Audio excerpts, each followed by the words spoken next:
Le PERP existe depuis 2003. Le PERP est l'acronyme de Plan d'épargne retraite populaire.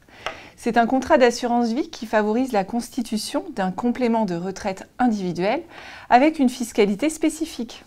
LCL propose un contrat d'assurance vie, PERP velours, facile d'accès, des 30 € si l'adhérent assuré met en place des versements réguliers, ou sinon 300 € avec un versement initial. Le contrat PERP velours offre une gestion permettant un large choix de supports, un fonds garanti en euros et également 38 supports. Il faut savoir que ces fonds présentent toutefois un risque de perte en capital.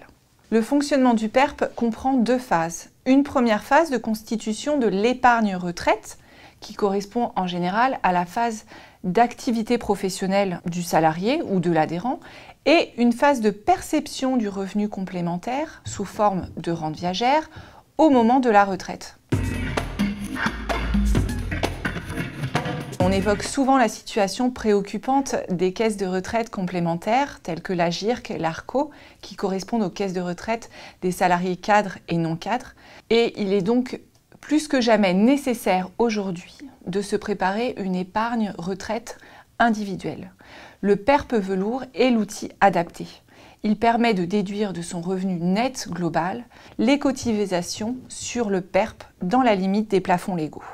Il faut savoir que si vous êtes assujetti à l'ISF, l'impôt sur la fortune, les sommes versées sortent de la base taxable de cet impôt pendant les phases de constitution et les phases de distribution, sous réserve toutefois de pouvoir justifier de certaines conditions. Les versements sur le PERP viennent en déduction sur le revenu net global et non en réduction. Les cotisations versées permettent de diminuer l'assiette fiscale de l'assuré.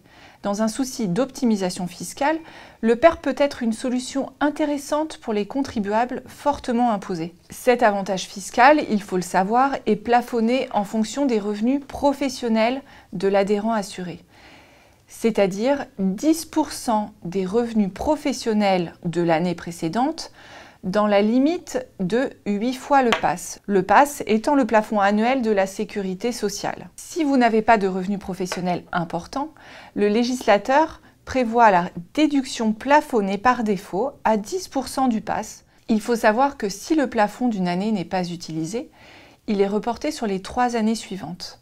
Ce plafond est repris sur votre avis d'imposition.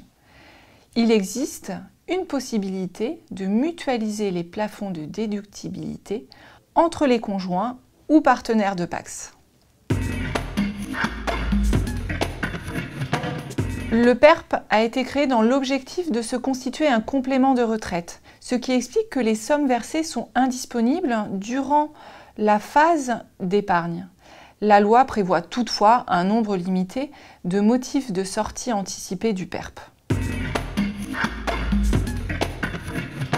Alors, l'épargne acquise sera récupérée au moment de la retraite sous forme de rente viagère. Il faut savoir que c'est une rente soumise à l'impôt sur le revenu et aux prélèvements sociaux. Depuis 2010, il est possible de récupérer 20% de la valeur du contrat sous forme de capital et le restant sous forme de rente qui sera revalorisée chaque année durant votre phase de retraite.